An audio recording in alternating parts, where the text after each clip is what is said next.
Jusqu'à 11h, la vie en bleu dans la cuisine de France Bleu Héros.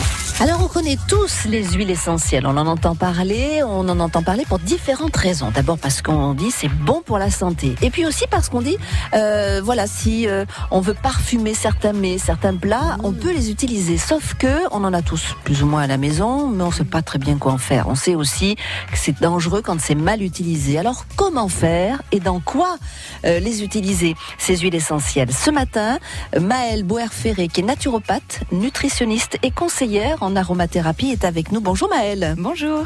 Depuis que vous êtes rentrée dans le studio, ça sent bon. Merci. Pascal qui a fait le journal est resté du coup pour goûter. Pascal, vous avez testé le petit gâteau. Alors c'est chocolat menthe. Oui, c'est très bon. C'est aux huiles essentielles là du coup. C'est pas de la menthe, c'est fraîche, c'est de l'huile essentielle, Maëlle. Tout à fait, oui, exactement. Menthe poivrée, précisément. Je soupire de bonheur. Eh bien, soupirons ensemble, partageons cette belle expérience. Alors là, Maëlle, par exemple, vous avez fait à la menthe, mais pas seulement, il y a de l'orange aussi. Exactement. Il y en a une partie des chocolats sont à la menthe poivrée et une partie à l'orange douce. Donc voilà, c'est compliqué à faire ou pas? C'est très simple, il suffit de faire fondre son chocolat et de glisser une petite goutte ou deux d'huile essentielle dedans. Alors c'est là la différence, c'est une goutte ou deux. Oui. Attention, ne surcharge pas. Exactement, en fait, les huiles essentielles, c'est vraiment le concentré actif de la plante. C'est très puissant. Par exemple, une goutte de menthe poivrée, ça équivaut à 28 tasses d'infusion de menthe. 28 tasses? Exactement. Donc c'est vraiment un concentré extrême. Donc on les utilise surtout avec parcimonie. De toute façon, sinon ça sera même pas bon à Oui, à la mettre en limite, bouche. après, ça sera pas bon, ça va être trop fort. On aura l'impression d'avoir les petits bonbons là qui étaient à la menthe, là, qui étaient vraiment très très forts. Exactement. Donc c'est pas la peine. Voilà, on mesure, on fait attention. Une goutte ou deux suffit généralement. Tout à fait. Ça. Et on fait attention parce que toutes les huiles essentielles ne sont pas bonnes à ingérer.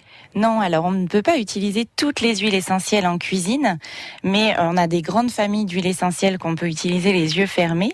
Ça va être toutes les huiles essentielles d'agrumes. Donc tout ce qui va être citron, pamplemousse, orange qui se marie extrêmement bien avec le chocolat. Vous avez aussi les huiles d'épices. On va retrouver la cannelle, le clou de girofle. Oui. Donc là, en plus, elles ont des vertus thérapeutiques. Ça permet à chaque fois, à la fois d'allier la gourmandise et éventuellement la vertu thérapeutique, digestive, apaisante aussi. Et puis, on a toutes les herbes aromatiques qui existent en huile essentielle. La lavande, le romarin, le thym, l'origan. Donc ça peut permettre d'ajouter des touches originales de façon très simple dans les plats. et très saine. Et très saines, exactement. Car les huiles essentielles, on les connaît, on en entend parler, on sait que c'est bon pour la santé, mais parfois on n'ose pas parce qu'on s'inquiète un peu. C'est le cas, Maëlle. Certaines huiles essentielles peuvent être dangereuses. Alors, certaines huiles essentielles peuvent provoquer des réactions importantes. Ce que je vous disais au début de l'émission, c'est que ce sont des actifs naturels, mais qui sont puissants. Donc on les utilise avec parcimonie. Ce qu'on disait tout à l'heure, vous avez bien vu, je vous disais une goutte d'huile essentielle de menthe poivrée pour 100 grammes de chocolat pour créer des petits chocolats. C'est largement suffisant. Et donc cette idée de parcimonie, on s'en sert tout le temps à chaque fois qu'on utilise les huiles essentielles. Voilà, donc on y va doucement. Et d'ailleurs, ça suffit parce que ça parfume suffisamment. Exactement, on y va doucement. Et puis on fait aussi très attention à la qualité des huiles essentielles qu'on utilise. Parce que là où ça peut être dangereux, c'est quand on utilise des huiles de mauvaise qualité, qui sont parfois coupées ou rediluées avec des cétones et avec des ingrédients pas forcément terribles. Ah bon. Et c'est parfois eux qui créent des réactions plus que l'huile en tant que telle. Mais c'est pas écrit sur les petites. Alors petites c'est fioles, écrit, ça mais en général c'est Tout écrit petit. en tout petit. C'est tout petit, on n'y voit rien, d'accord. Voilà. Et comme n'importe quel aliment, si on sait qu'on a un terrain sensible, si on fait déjà des allergies par ailleurs, on teste les huiles essentielles avant de les pratiquer de façon plus quotidienne ou de les intégrer dans sa cuisine. Et on teste tout simplement en diluant une petite goutte d'huile essentielle dans une huile végétale assez neutre, ça peut même être de l'huile d'olive, pourquoi pas. Et on fait on met une petite goutte de cette petite dilution sur son poignet ou dans le creux du coude. D'accord. Et on vérifie qu'on n'a pas de réaction. Ça, c'est pour les personnes qui se connaissent, une sensibilité, voilà. Alors on peut essayer ça, et puis il faut savoir que sur le choix de la qualité, il y a les huiles essentielles bio. Est-ce que c'est une qualité ? Alors c'est déjà un critère qui est mieux que la précédente. Exactement. Donc il y a plusieurs informations importantes à avoir sur des flacons d'huile essentielle pour garantir leur qualité. Donc bio, c'est un minimum. Ouais. Pur, c'est un essentiel. Ça veut dire que l'huile n'est pas coupée. Mais pur, c'est une appellation qui n'a rien de contrôlé. Ah, Donc ça peut être assez publicitaire. ouais, et oui. Voilà. Et ensuite, il y a les huiles essentielles avec lesquelles moi j'ai choisi de pratiquer et sur lesquelles je choisis de conseiller mes clients et mes patients, qui sont les huiles essentielles d'Oterra. Elles sont certifiées de qualité thérapeutique. À la différence du bio, il y a plusieurs points de contrôle qui me permettent d'être sûr que dans ce flacon-là, il y a bien que de l'huile essentielle et rien d'autre. Et rien d'autre. C'est-à-dire aucun intrant chimique, aucun pesticide, puisque ces huiles-là, elles sont testées à 3 reprises. Elles sont testées au moment de la cueillette de la plante, qui va servir à fabriquer l'huile essentielle, mais aussi au moment de la distillation et aussi au moment de la mise en bouteille. Ça, c'est absolument pas garanti quand on est sur un label bio simple. D'accord. Mais ça veut dire que les plantes, elles, sont déjà bio ? Exactement. Donc, et ça permet vraiment d'avoir une huile essentielle d'une grande qualité que je peux conseiller et recommander en toute sécurité. D'accord. Donc ça, c'est effectivement important, la qualité de l'huile essentielle. Tout à fait. On prend le temps, quitte à en acheter une ou en acheter une de qualité. Oui, tout à fait. On voit fleurir en ce moment parce que ça fait partie des solutions naturelles qui sont à la mode, et tant mieux que les gens puissent accéder à des façons naturelles et saines de prendre soin d'eux. Ça, c'est vraiment super. Mais par contre, quand on voit des flacons d'huile essentielle à moins de 10 € le flacon, très honnêtement, il vaut mieux passer son chemin plutôt que de l'acheter, parce que c'est des concentrés de plantes, donc il faut énormément de plantes pour arriver à en extraire l'huile essentielle. Fondamentalement, à moins de 10 € le flacon, c'est qu'on n'a vraiment pas quelque chose de qualité ou sur lequel on n'a aucune preuve de quoi que ce soit. Alors, on est d'accord sur le fait d'avoir une huile essentielle. On a plus de qualité, de propriété, je dirais, que si on a, par exemple, alors, on a cité la cannelle. Alors, si on a tous, par exemple, de la cannelle à la maison, généralement en épices. Oui, tout à fait. Quel choix ? Est-ce qu'on prend la cannelle en épices ou est-ce qu'on la prend en huile essentielle ? Alors bien sûr, on peut continuer à utiliser des épices. Par contre, si on a envie de cuisiner avec plus de goût, aller vers l'huile essentielle, c'est une certitude. Et aussi par rapport à la dimension thérapeutique, on apprend de plus en plus à utiliser aussi les épices pour leurs vertus thérapeutiques. Oui. Vous avez peut-être déjà entendu parler, pour les personnes qui ont des douleurs articulaires, du curcuma associé au poivre noir, par exemple, qui a des grandes vertus. Et ben là, je vais vous dire, allez plutôt soit prendre la racine de curcuma, c'est-à-dire travailler du frais, ce qui n'est pas toujours évident, soit aller vers l'huile essentielle, parce que vous aurez vraiment le cœur de l'action thérapeutique finalement de cette racine. Et plus fort, du coup, enfin plus concentré, on va dire. Plus concentré, et puis les épices qui traînent pendant 5 ans au minimum au fond de votre étagère, et dont on ne sait à peu près rien de comment elles ont été transformées, d'où elles viennent, tout ça. Très honnêtement, à part colorer votre plat et éventuellement donner un tout petit peu de goût, elles serviront pas. Oui, elles n'auront pas d'effet, en tout cas au niveau santé et même au niveau du goût. Des fois, elles sont un peu frelatées, depuis le temps qu'elles sont dans les placards. Elles y restent souvent assez longtemps, donc non. L'huile essentielle se conserve longtemps. L'huile essentielle se conserve très longtemps. Alors, sous les flacons, il y a, en tout cas sous les flacons d'Oterra, mais normalement sur tous les flacons d'huile essentielle, il y a une date d'expiration limite. Alors, c'est un petit peu comme les aliments longue conservation. C'est plutôt une date qui est là en termes de conseil. Une huile qui a dépassé sa date de quelques mois, elle est encore largement utilisable. C'est les huiles d'agrumes qui sont les plus fragiles. Mais de toute façon, à l'odeur, on sent si elles ont un petit peu tourné ou pas. Parce que là, quand je peux vous faire passer l'huile de pamplemousse, vous allez la sentir et vous allez voir qu'on a un petit peu le fruit en bouche. Donc désolée pour les auditeurs qui n'ont pas je suis celle qui teste. Ah oui. Voilà. Ah oui, c'est parfait. Ah, c'est un vrai plaisir. En plus, je le vois, le pamplemousse. C'est ça. Et du coup, quand on a cette odeur-là, si on sent plus ça, c'est immédiat. Quand ça tourne, on le sent tout de suite. On le sent tout de suite. Jusqu'à 11h, la vie en bleu dans la cuisine de France Bleu Héros. Alors, sur France Bleu Héros, ce matin, on vous a scotché. On parle des huiles essentielles et là, Je sens qu'on vous interroge et tant mieux, tout compte fait, parce que l'idée c'est peut-être de découvrir quelque chose et sans doute de savoir ensuite l'utiliser, parce que je pense que pour la plupart d'entre nous c'est ça la difficulté. Les huiles essentielles, on en entend parler, c'est beaucoup à la mode, mais on ne sait pas très bien. On se dit si genre mais ça va être très fort, ou alors est-ce que c'est pas dangereux pour l'estomac, pour le ci, pour le là. Enfin bon voilà, on se pose des questions. Maëlle Bouher-Ferré est avec nous ce matin pour répondre à vos questions, pour vous inviter à découvrir ces huiles essentielles. Elle est naturopathe, nutritionniste et conseillère en aromathérapie. Ce matin, on a dégusté, Maëlle, vos chocolats à la menthe poivrée, donc huile essentielle menthe poivrée et huile essentielle d'orange amère, c'est ça ? D'orange douce. D'orange douce, oui. Voilà. C'est délicieux. Oui, alors l'avantage, c'est que c'est délicieux. Du coup, on profite aussi de la gourmandise pour se faire du bien. Ah ben voilà. Puisque les huiles essentielles, elles ont des vertus thérapeutiques, donc elles ont des vertus qui peuvent soulager certaines douleurs de digestion. La menthe poivrée est excellente pour cela. Oui. Donc, en dégustant un petit carré de chocolat à la menthe poivrée, on fait à la fois plaisir à notre gourmandise et on peut soulager notre digestion. Enfin, on va pouvoir plonger plein de chocolat. Non ? Si. Alors, avec beaucoup de menthe poivrée. Je sais pas si vous avez vu, mais du coup, le fait de mettre de l'huile essentielle, comme ça fait un chocolat qui est très présent en bouche, ça permet peut-être aussi de moins en manger. Peut-être. Et de se contenter vraiment de quelque chose de l'ordre d'une dégustation. Oui, c'est vrai, effectivement. Ça change un peu la donne. C'est ça. Et puis, la menthe poivrée, elle a un côté très rafraîchissant et ça peut être vraiment quelque chose qui donne aussi en termes d'humeur, un petit coup de peps.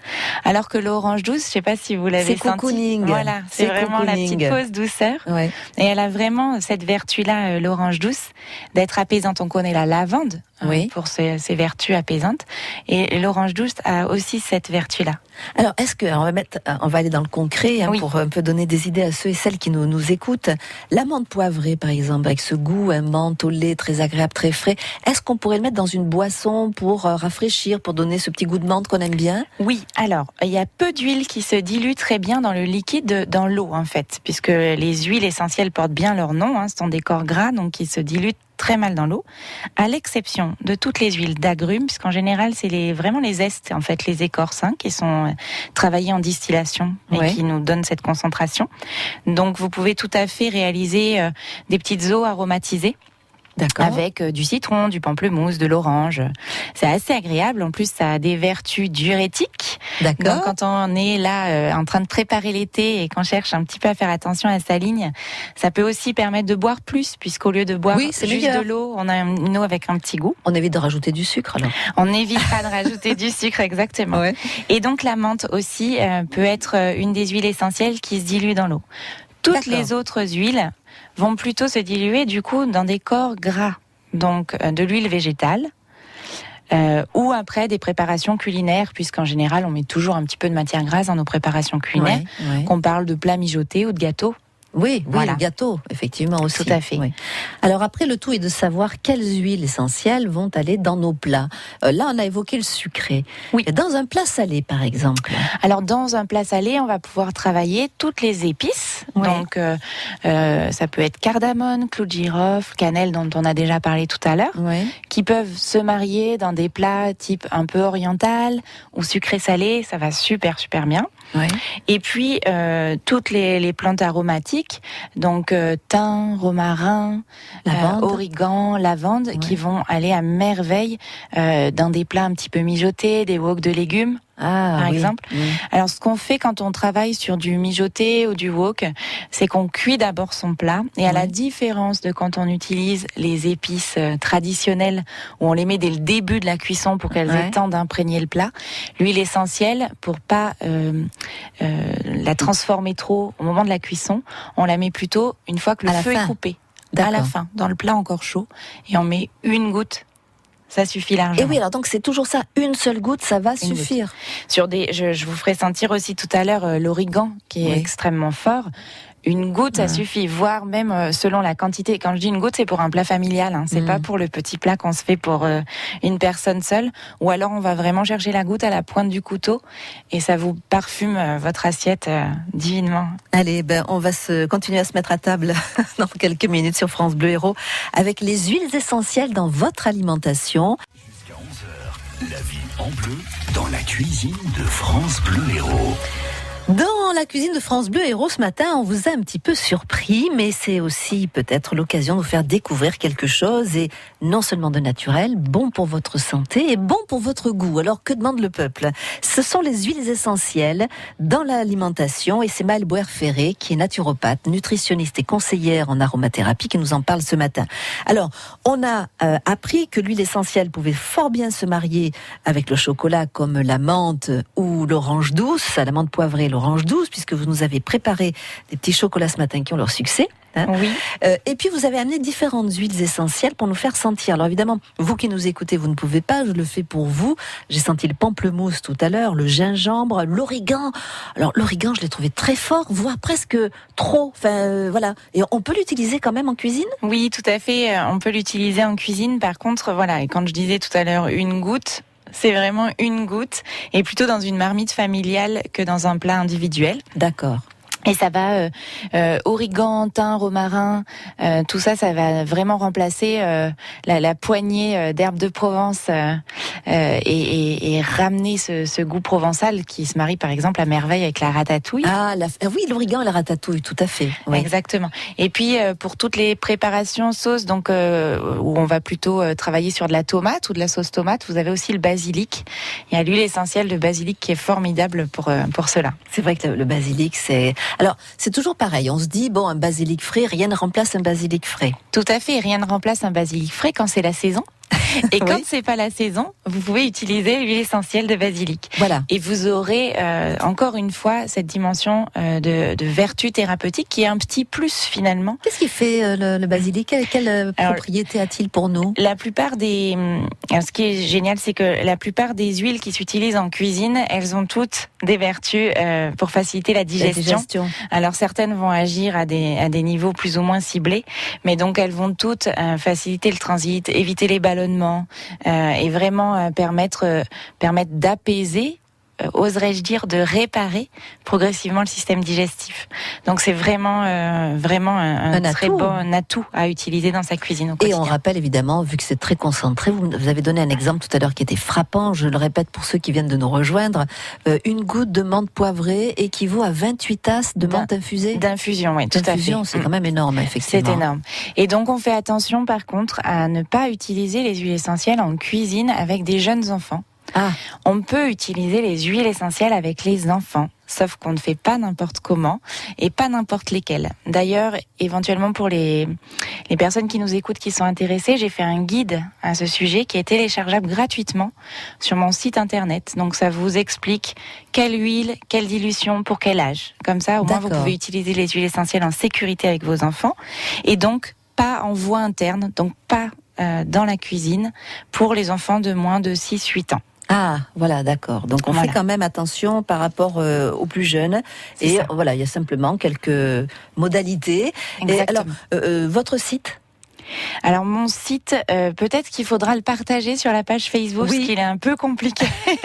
Ou alors vous pouvez tout à fait le retrouver via ma page Facebook Maëlle Bouer-Ferré. Voilà, et ce qu'on va faire dans quelques instants, puisque là je suis en train de vous parler, je ne peux pas le faire, mais je le ferai dans quelques minutes. Je mettrai tout ça sur la page Facebook de France Bleu Héros. Vous n'aurez plus qu'à télécharger le lien et vous pourrez aller directement sur le Facebook de Maëlle, et vous aurez tous ces éléments concernant les huiles essentielles et les précautions à prendre pour les enfants.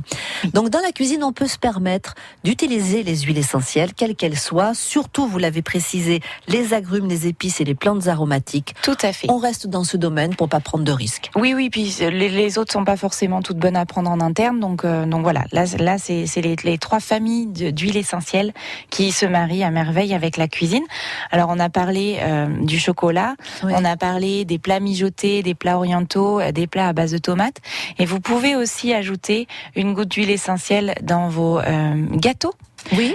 Par exemple, des petits macarons à la lavande. Ah oui. C'est juste absolument divin. Ah oui. Voilà, ce genre de petites associations se fait très bien. Une goutte de cannelle dans un cake. C'est vrai. Dans ces cas-là, on se dit, ah oui, est-ce que j'ai de la cannelle? Est-ce que j'ai la bonne huile essentielle? Mais voilà, ça peut s'utiliser au final dans plein de choses. Oui, c'est ça. Et puis, En fait, Alors pour un cake, vous allez mettre une seule huile, une seule goutte, pareil? Ah oui, une seule goutte. Oui, une seule Surtout goutte. la cannelle qui est très puissante. D'accord. Donc on reste vraiment à une seule goutte. Hein. On a du mal à imaginer qu'une seule goutte peut être aussi efficace. Oui, c'est ça. Après, quand vous avez senti l'origan, Oui.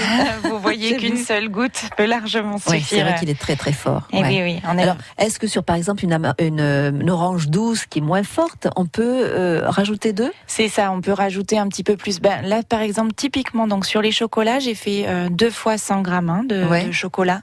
J'ai mis une seule goutte de menthe poivrée et le goût explose déjà en bouche. Ouais.